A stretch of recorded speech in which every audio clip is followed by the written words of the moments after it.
Ano nga ba ang posibilidad na ibalik ng Magnolia Chicken Templados ang kanilang 6'10" center na si James Laput dito sa Terra Firma Jeep kapalit ng 6'8" na si Kay Marcarino?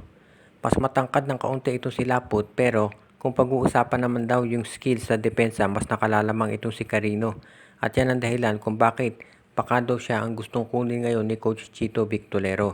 Sa ngayon kasi kung titignan ninyo yung laro nitong si James Laput ang laki ng improvement pero lamang pa rin daw itong si Carino lalo na sa husay sa depensa. Itong si Carino ay isang legitimate na rim protector at yan ang hinahanap ngayon ng Magnolia Chicken Templados. Magiging magandang compliment daw itong si Carino para dito kay Xavier Lucero yung kanilang bagong power forward at syempre para dito kay Ian Sanggalang. Kaya sa ngayon ito nga abangan natin kung matutuloy.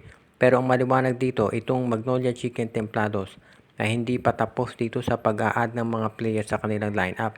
Hindi naman malulugi ang Terra Firma Jeep kung makuha nila si Raput dahil nga ito ay isang mahusay na player din. Kaya abangan natin kung sakaling matuloy ang nabanggit na trade. Makikita rin natin dito na itong si Kay Marcarino magiging parang upgrade yan para dito sa Magnolia Chicken Templados. Marami ng scorers ngayon ng Magnolia. Nandiyan na si Ian Sanggalang, si Xavier Lucero, and of course yung mga reliable din ng mga guards katulad ni Paul Lee, Mark Baroka at iba pa.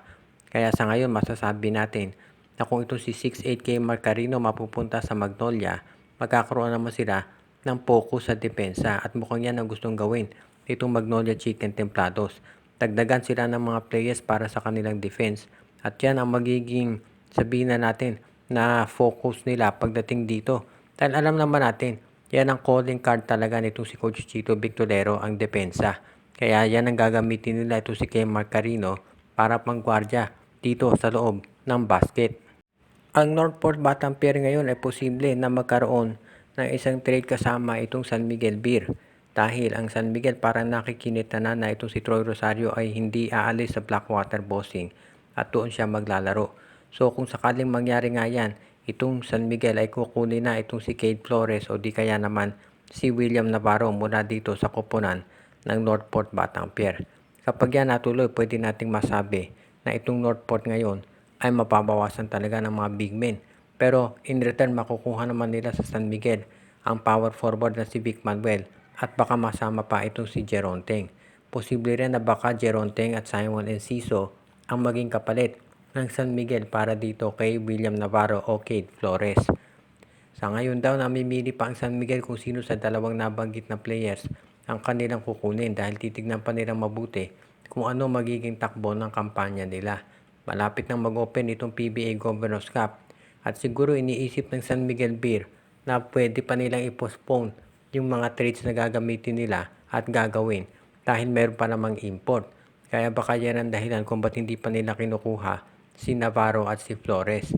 Pero mas maganda kung ikaw SMB na gumawa ka na ng paraan ngayon dahil syempre kapag tumating na yung Philippine Cup, diyan lalabas yung kakulangan nila sa big men.